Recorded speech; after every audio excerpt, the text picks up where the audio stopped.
Reporter Global melaporkan dari Pengadilan Negeri Jakarta Pusat.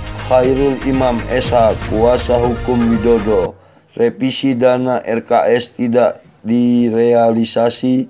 Dana yang dipakai untuk operasional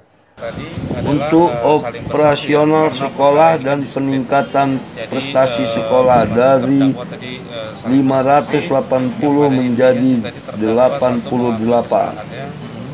Yang kedua, diakui memang artinya anggaran BOS dan BOP itu dipergunakan oleh kepala sekolah, tetapi itu tidak untuk kepentingan pribadinya, tetapi itu untuk operasional sekolah juga, yang memang operasional sekolah itu tidak masuk di dalam RKAS, ya, tidak masuk dalam RKAS. Jadi itu untuk ini aja, untuk benar-benar untuk operasional sekolah. Seperti apa? Seperti bensin, solar untuk kegiatan praktek. Jadi tadi ada pertanyaan, kenapa bisa dilakukan seperti itu? Kenapa tidak sesuai dengan RKAS?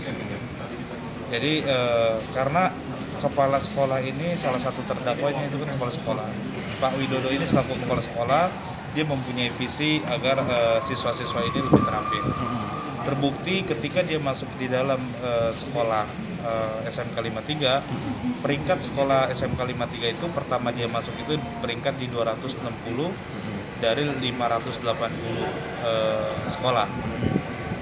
Pas dia masuk, dia di peringkat di 88 dari 580 sekolah. Jadi memang peningkatan yang sangat signifikan. Tetapi memang artinya saya sebagai kuasa hukum pun tidak menutup bahwa memang ada kelalaian atau kesalahan dari terdakwa ini adalah menggunakan anggaran itu di luar dari RKAS, yang dimana sebetulnya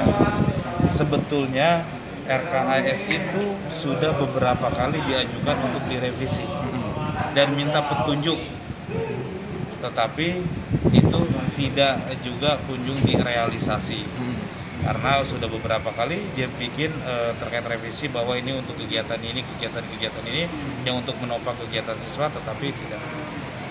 Dan harus dicatat ketika Pak Widodo dia menjadi kepala sekolah di SMK 53, bahwa SMK 53 ditunjuk untuk mewakili di tingkat nasional sebagai LKS, ya, lomba keterampilan siswa. Jadi artinya ada suatu kesalahan terdakwa, tetapi di balik kesalahan itu muncul suatu prestasi yang telah dibuktikan.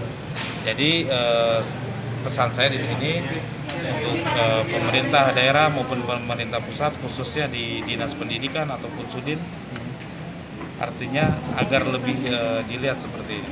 Artinya ketika revisi-revisi itu yang terjadi, harusnya itu segera diambil alih, segera untuk dilakukan revisi, agar ketika seseorang menjabat sebagai kepala sekolah, dia tidak perlu khawatir lagi seperti ini. Jadi kalau memang dia menggunakan atau dengan cara kerjanya seperti ini, kapan siswa-siswa ini ingin berkembang? Karena kepala sekolah selaku pemimpin di sekolah itu khawatir akan terjadi hal seperti ini.